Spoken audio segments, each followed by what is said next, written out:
언니네 피부과 헬레나입니다. 써니입니다. 헬레나님 옷이 완전 피서 나 지금 휴가 휴양지를 가려면 일단 수영복을 입는다는 전제 하에 여기를 이렇게 네. 또 다리도 해야지. 거뭇거뭇한 그 아이들 털들 그게 신경을 써서 이제 가장 먼저 여름철에 떠오르는 게 제모입니다. 원래 제모는 여름에 하는 게 아니에요. 봄부터 준비를 해야지. 그럼 지금 이 영상 너무 늦은 거예요? 너무 늦었어. 그럼 좋습니다. 내년 여름을 내년 여름을 위해서 네. 미리 이제 예습을 하는데 휴가를 늦게 가면 괜찮아요. 그럼요. 네, 앞으로 한 네네. 3개월 있다 가시면. 저 궁금한데 제모라는 게요 나이랑 상관없이 해도 되는 거예요? 아니에요. 근데 요새는 초등학생도 자기가 조금만 털이 있어도 막 제거하겠다고 오는 애들이 있는데 트러블이 되게 잘 나요, 아이들은.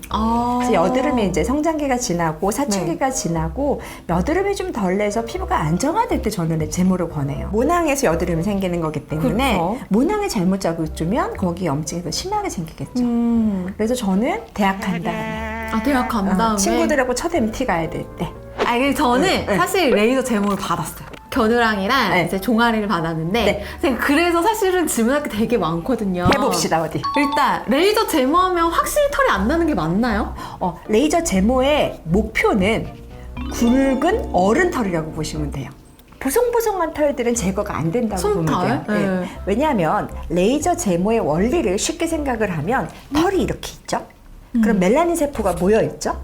그래서 멜라닌 세포를 타개하는 레이저가 걔만 딱 때리는 거예요. 그럼 멜라닌 세포가 레이저 에너지를 다 먹겠죠. 네. 그러고서 열을 발산하겠죠.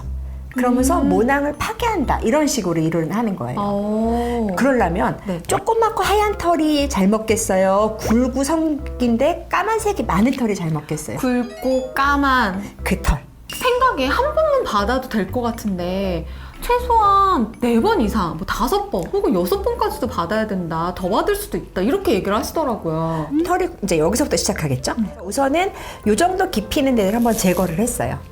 근데 또 밑에서 올라오는 애가 있겠죠. 그래서 2, 3주 간격으로 계속 깨줘야지만 5번, 15주 정도 걸리면 요 털이 하나 다 파괴가 되는 거예요. 1층에 있는 애까지밖에 보통 열이 안 난다고 하면 네. 세게 해서 저 3층까지 그냥 한 번에 쭉 열을 줘서 안 나게 할 수는 없어요. 에너지가 높으면 그만큼 데미지가 크죠. 벼룩 잡으려고 초가상간 태운다. 그럼 연고 제모하다 피부를 다 태워버릴 수가 있기 때문에 절대 레이저는 세게 하는 건 아니에요. 다음에 하자마자 우리가 가장 많이 하는 게 기억날 거예요. 옆에서 냉풍기 같은 거 기억하세요? 네, 엄청 차가운 바람 나오죠. 그러니까 표면은 데미지 안 있게 차갑게 만들고 안에만 열이 가기 위해서 표면을 식히고 안에다가 열을 전달하는. 그래서 냉풍기를 제대로 하지 않고 우리가 쿨링을 잘 해주지 않으면 피부가 손상되기 때문에 그래요.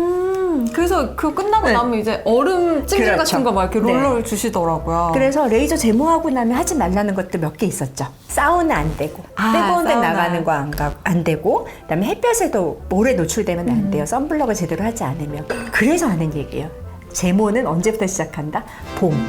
혹시 레이저 제모를 할 수 없는 사람도 있나요? 피부 예민한 사람들, 일광 화상을 쉽게 입는 사람들, 피부에 염증이 있는 사람들. 저희가 아무래도 열을 가한다고 생각을 하면 손상된 피부에는 더 자극이 심하겠죠. 혹시 임신을 한 상태에서 받아도 돼요? 굳이 받아야 되는지는 잘 모르겠지만 왜냐하면 임산부인데 레이저가 저는 그렇게 권유하지는 않아요. 왜냐하면 임산부 때는 호르몬 레벨 때문에 색소 침착도 좀 달라요. 없던 기미도 생기고 배에 임신선도 생기고 이런데 굳이 레이저를 가하면 색깔이 좀 더 진하게 될 수가 있겠죠. 그래서 웬만하면 저는 임산부들한테는 그냥 건강하게 아기한테 집중하라고 얘기를 하고요. 의사는 겁이 너무 많아요. 네, 혹시라도 어떤 사고가 날까봐 아주 필수적인 거 아닌 거는 임산부들한테 권유하진 않는다. 이렇게 보시면 될 것 같아요. 알겠습니다. 혹시 레이저 제모 후에 피부염이 생길 수도 있어요? 그럼요. 그런 경우는 그러면 얼른 선생님하고 상의를 해서 만약에 감염이 됐으면 항생제를 먹어야 되는 거고 알러지 접촉 피부염이 생겼으면 스테로이드 연고를 발라야 되는 거고 하는 적절한 치료를 해야 되고요. 혼자 판단하기 쉽지 않은 경우가 있고요. 오히려 여드름이 악화되는 경우도 있어요. 네네. 그렇기 때문에 레이저를 하고 났는데 제모가 보통은 하루 이틀만 되고 잘 쿨링을 해주면 그 다음날 빨간 게 없어지는데 계속 빨갛다. 그럼 일종의 화상일 수도 있기 때문에 선생님한테 방문하셔서 다시 상담을 받으시는 게 좋을 것 같아요. 요새 그런 것도 있던데요. 집에서 쓰는 가정용 IP. 아, 저 홈쇼핑에서 봤는데 근데 진짜 너무 사고 싶었는데. 혹시 사? 아니요. 네, 다행이에요. 위험할 수 있다는 생각은 하셔야 돼요. 왜냐하면 그렇게 상상을 해봅시다. 네. 자, 이제 친구하고 갔어요. 수영장을. 가서 태닝을 하는데 하다가 발견한 거야. 내 다리는 왜 이렇게 털이 많을까? 이렇게 네. 발을 이렇게 하다 이미 보면 다, 그러니까 왜 이렇게 털이 많을까? 그러다가 까맣게 탄 데다가 제목 IP를 대요. 더 훨씬 많이 봤나? 에너지가 많이 들어가죠. 아. 그렇기 때문에 쉽게 화상을 입을 수 있어요. 아, 그때는 조심해야 되겠네요. 네, 그래서 저희가 그 피부과에서 레이저를 할 때도 환자의 피부 상태와 까만 정도에 따라서 파장을 결정을 하는데 가정용으로 어떻게 보면 몇 가지만 파라미터를 가질 때는 우리가 판단하지 못할 때 사고 날 수가 있기 때문에 항상 특히 태닝을 하고 난 다음에 뜨거운 데 있다 온 다음에는 제모레이저를 안 하시는 게 좋다. 저는 별로 권하지는 않지만 하시고 난 다음에 가장 중요한 거 보습? 쿨링. 아, 쿨링. 쿨링 다음에 보습. 쿨링하고 보습. 보습하고. 마지막으로 털도 예쁜 것 같아요. 누구는 털이 없어서 고민하는데 이 사람들이 좀 자연적인 미가 좋지 않을까 싶어요. 아, 곁털 없어.